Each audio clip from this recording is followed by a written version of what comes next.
Historians often argue the merits of the great man theory and the theory of trends and forces. These two conflicting theories crossed swords during the fleeting reign of Roman Emperor Julian. As the Roman Empire's Christianization accelerated during the mid to late 4th century, this most extraordinary and unlikely of rulers rose in the shadow of one of Rome's most lethal figures to become Augustus. Welcome to our first video on Julian, his early life, and the Battle of Strasbourg. If you're keen on biographies, the sponsor of today's video, Blinkist, is a great choice. Blinkist is a unique platform that takes non-fiction books and turns them into 15-minute audios, the Blinks. That means you can learn new things despite being on a tight schedule and not having much time. Blinkist makes learning easy and fast. Imagine learning the most important facts of 4 books in just 1 hour. For fans of biographies, we recommend the biography of Napoleon Bonaparte by Andrew Roberts, while Philip Freeman's Alexander the Great is perfect if you want to learn about the life and deeds of the conqueror. What's the best Blinkist feature in our opinion? You get offline access to all titles, and there are hundreds of historical books there, with new ones added all the time. Blinkist now has full-length audiobooks. Premium subscribers get up to 65% off the regular retail price. So support our channel and get yourself premium access to knowledge. The first 100 people to go to blinkist.com/kingsandgenerals are going to get unlimited access for 1 week to try it out. You'll also get 25% off if you want the full membership. Flavius Claudius Julianus of the Constantinian dynasty was born to Christian parents, and his father Julius Constantius was Constantine the Great's half-brother. The era of his birth, the early 4th century, was a ruthless age of court intrigue, and Julian's entry into this cutthroat world came in 337 AD, when he was barely 6 years old. The victor of the Milvian Bridge and the first imperial patron of Christianity, Constantine, was dead. His 19-year-old son, Constantius II, orchestrated the Great Massacre, slaying Constantine's nephews, half-brothers, and their sons. Many other nobles, and even a praetorian prefect, were killed. Only 2 members of the family survived, one of whom was Julian, spared either because he wasn't considered an immediate threat or due to his young age. His father wasn't so lucky. Instead, Julian was sent to Nicomedia, where he was entrusted to the care of a local bishop. Sometime later, Julian was shifted to Maculum, an imperial estate near Caesarea. Under constant vigil and forbidden any companions except for expressly permitted slaves, Julian found solace in the vast library of the city's bishop, George. Scattered between the Christian texts were older writings of pagan philosophy, religious history and literature, which planted the seed of apostasy in young Julian's mind. Time went on. Julian continued his formal Christian education and was eventually permitted by Constantius to travel further afield. He didn't cause a wink of political trouble for Augustus in Constantinople, but immersed himself in rhetoric, philosophy and learning, which eventually led him to believe, at the age of 20, that following Rome's old gods was the only way to live a good life. Despite being born into the monotheistic faith, Julian was done with it. He also became what by our standards might be seen as a bit of a nerd. But life was about to take an utterly unexpected turn, and in 355, Julian was invited to the court in Mediolanum. He was probably expecting death, but instead, in his words, "Some of them, as if they were in a barber's shop, cut off my beard and dressed me in a military cloak and transformed me into a rather laughable soldier." Constantius had been warring against Magnentius for some time, and although the usurper was defeated at Mursa and Mons Seleucus, the civil war allowed the Rhine frontier to collapse completely. A Germanic leader, Chnodomar, then used the imperial chaos to invade and sack eastern Gaul, which forced Constantius to appoint the unassuming Julian as Caesar, as he was not a military man, and therefore not a potent threat. Julian confirmed his status by wedding Constantius's daughter Helena and departed for Gaul in late 355. Once the new Caesar arrived at Julia Vianensis not long after, he immediately burst into a flurry of energetic study of a new kind. With considerable diligence, Julian embraced the art of Roman warfare, whilst studying the strategies, tactics and actions of antiquity's great military leaders. Julian knew he was just an imperial figurehead, while Magister Peditum, Marcellus, held de facto supreme command, but was still eager to do his best. The plan for 356 was clear. While Constantius II invaded enemy territory from Raetia, Julian would close the barbarians' line of withdrawal back across the Rhine. The Caesar marched north from Julia Venensis to Duro Cortorum via Augusto Dunum, evading Germanic raiding bands all the way, and joined the main Gallic army under Marcellus. Assuming direct command of the army, much to the Magister Peditum's distaste, Julian advanced in the direction of the Rhine. However, on a misty day en route to their destination, the two rearmost legions were ambushed by Alemanni barbarians and almost destroyed. After suffering considerable losses, they were only saved by the reinforcing elite units. Bloodied but undeterred, Julian continued onwards in the direction of Broccomagus, crushing another Alemanni force blocking his path to the city with textbook use of a two-pronged pincer tactic. It wasn't a decisive victory, but by this point Constantius's assault from Raetia was underway, and Julian's triumph convinced the Alemanni to sue for peace, which allowed Julian to pivot north towards Cologne, where he conducted refortification efforts and coerced the local Frankish chieftains into a favourable peace. Julian then travelled back to Gaul's interior, dispersing most of his troops throughout many fortresses to protect them from barbarian raiders, and then entered winter quarters at Agendicum. Although this was a prudent action, the consequential lack of strength allowed Julian to be besieged by a force of glory-seeking Alemanni.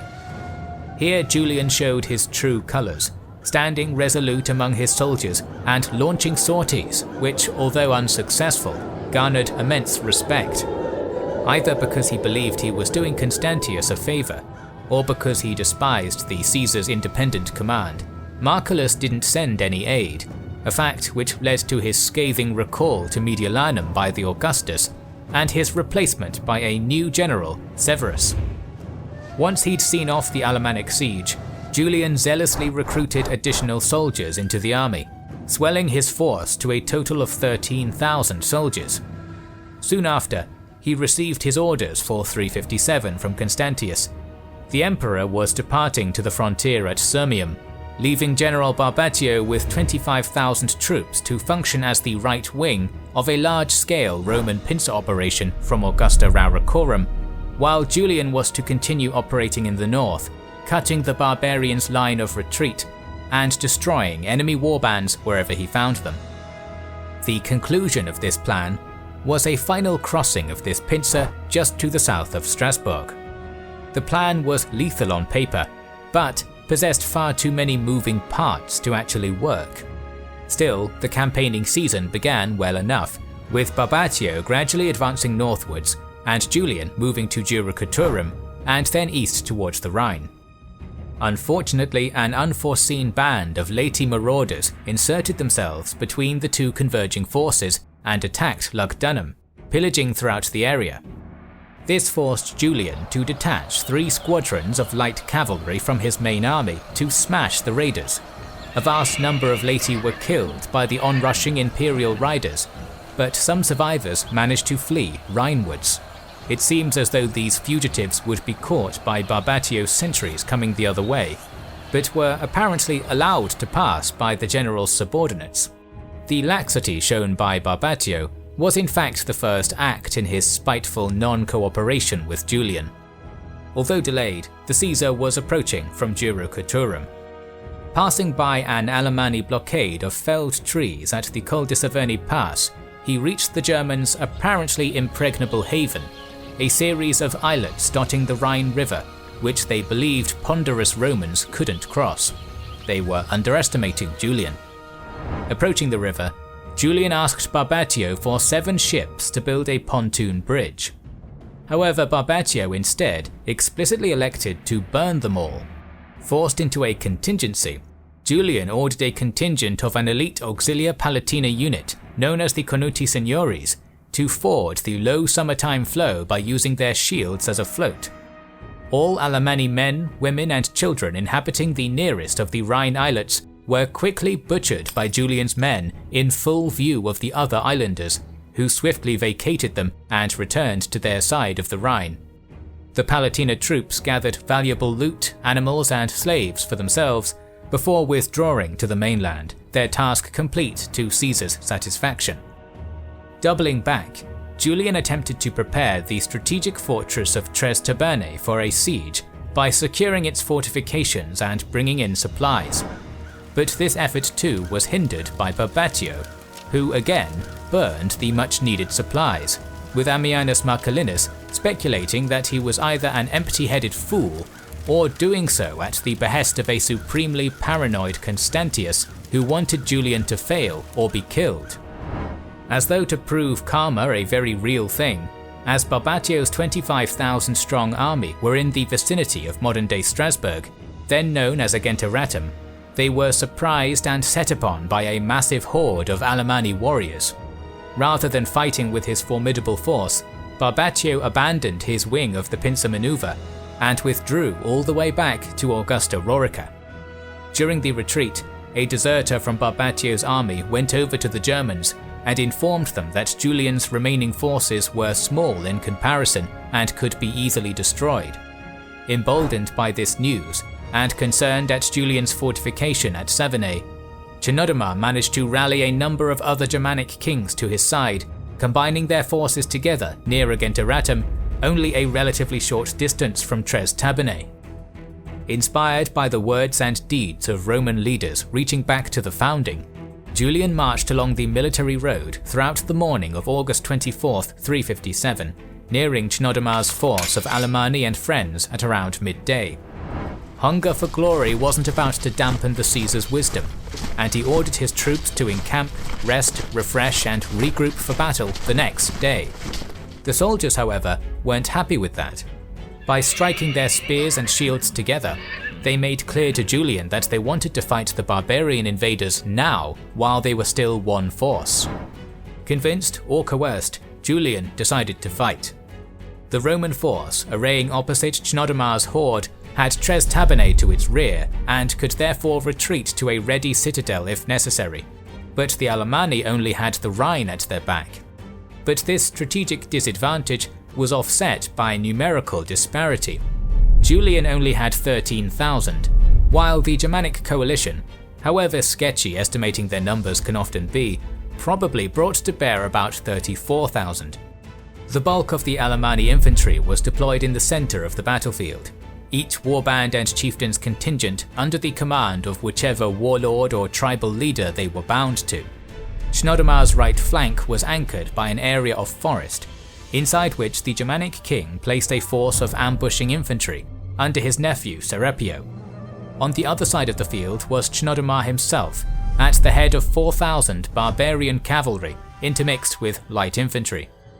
A deep formation, comprising 3 of Julian's 1,000-strong post-Constantinian legions, were deployed front and center, flanked by close-ordered Auxilia Palatina units, Conuti Brachiati, Petulantes and Heruli, each of which were about 500 men strong.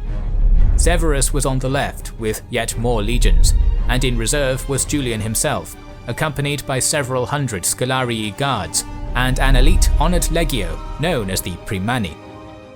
On flat ground to Julian's right were the 3,000 crack Roman cavalry, deployed with lighter skirmishers in front and the Caesar's ultimate weapon behind, a division of lethal, fully armoured cataphractarii shock riders. Before the two sides clashed, enraged cries erupted from the Alemanni line of battle. To the Romans this may have sounded like a hostile war chant, but it was in fact a typically Germanic method of shaming their leaders into dismounting and preventing them from abandoning the regular warriors to their fate if battle went badly. Under pressure from their own soldiers, Chnodomar and the other leaders leapt from their horses and commanded on foot. To the hail of blaring trumpets, both sides advanced towards one another, the Caesar's Roman army in an inexorable lava-like crawl, and their Alemanni enemies in a swift charge which cared little for maintaining tight order. Closing fast, the Germanic tribesmen sounded their fearsome howls of war and snarled at the Romans in a manner which had, in ages past, caused a rout through sheer intimidation. However, the grizzled, barbarian-infused imperial military of late antiquity was far more resistant to such scare tactics and continued unfazed. Chnodomar's impetus-driven warriors lobbed their javelins first, loosing a deadly rain of sharp iron straight for the Roman front line. With customary iron discipline, the legionary infantry raised their shields to block the incoming missiles and continued advancing. Once the barrage was over, the Romans launched their own wave of projectiles before getting locked in a vicious melee with the barbarian invaders. Julian's first crisis point showed itself on the left. During the forward movement, Severus's left had come within dangerous proximity of the forest inside which lay Chnodomar's ambush. Unfortunately for the Alemanni king, some of Serapio's warriors had leapt up from their hiding places preemptively, alerting Severus to their presence and allowing the Roman general to call an urgent halt before the situation became truly critical. Still, the Caesar's left flank was descended upon by an ambushing force which far outnumbered it, getting into difficulties under pressure from both the front and left. In the rear of the battlefield, Julian observantly caught on that Severus was in big trouble and rode to his sub-commander's aid with the Scholarist cavalry. As he made his way, Julian continuously exhorted the units that he passed to greater courage, inspiring them with his oration.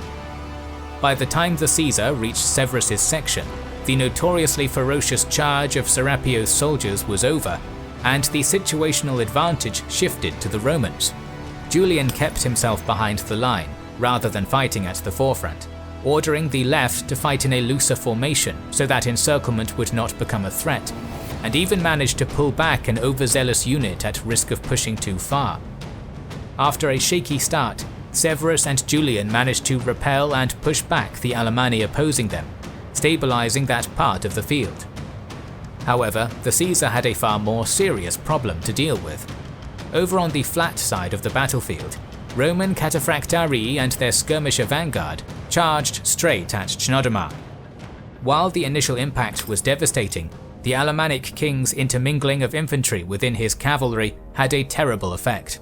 Nimble barbarian infantry armed with spears slipped between the cumbrous imperial horsemen, thrusting up at them from below and dismounting or killing them outright.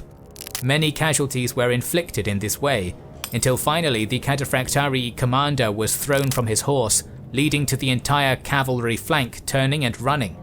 Chnodomar's intelligent counter to Julian's mounted superweapon appeared to have been a flying success. The retreating cavalry veered dangerously towards Julian's infantry regiments in search of protection, threatening their formation's integrity and potentially cracking the entire front line in the process. However, the resolutely disciplined Conuti and Bracciati units stood their ground with admirable sturdiness, closing ranks and forming a barrier against their own retreating cavalry, stabilizing the line just in time and diverting the routing riders away. According to Ammianus Marcellinus, who may have been a participant in this battle, Julian looked across the battlefield and saw his cavalry retreating in shame. Taking his iconic purple dragon banner, the Purpureum Signum Draconis, in hand, the Caesar rode across the entire width of the field with his Scholarii and placed himself between the cataphractarii and escape. Upon recognizing the imperial banner of their commander, the cavalry stopped their retreat. In one of the truly brilliant and possibly apocryphal mid-battle speeches of ancient history, Julian is recorded to have asked his faltering warriors, "Whither we are fleeing, my most valiant men? Do you not know that flight never leads to safety, but shows the folly of a useless effort? Let us return to our companions, to be at least sharers in their coming glory, if it is without consideration that we are abandoning them as they fight for their country." Julian's magisterial charisma induced the disgraced cataphractarii into turning their mounts around and returning to battle, but it was too little too late. The same Auxilia Palatina units that stood like a rock in the face of routing riders now came under similarly vicious attack from Chnodomar's infantry.